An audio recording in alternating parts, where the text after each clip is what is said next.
নাহমাদুহু ওয়া নুসাল্লি আলা রাসূলিহিল কারীম। আম্মা বাদ। সম্মানিত দর্শক শ্রোতা, দেশ ও প্রবাস সহ যে যেখান থেকে আমাকে দেখছেন এবং শুনছেন, আপনাদের সকলকে জানাচ্ছি সুন্নি পারফর্মার ইউটিউব চ্যানেলের পক্ষ থেকে আন্তরিক মোবারকবাদ সালাম। আসসালামু আলাইকুম ওয়া রাহমাতুল্লাহি ওয়া বারাকাতুহু। দর্শক শ্রোতা, আমরা ঘরে বসে নতুন কৌশলে পবিত্র কুরআন কারীমের তেলাওয়াত শিখছিলাম। আজকে আমরা সেই কার্যক্রমের ১৬০তম ক্লাসটি করাবো পবিত্র কুরআন কারীমের সূরাতুল বাকারার ৯১ নং আয়াত থেকে। আমরা এখান থেকে পড়ব।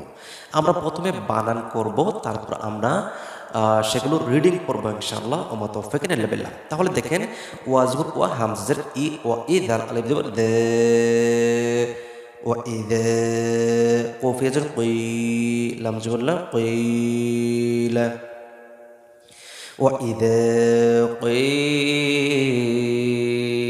লাহুম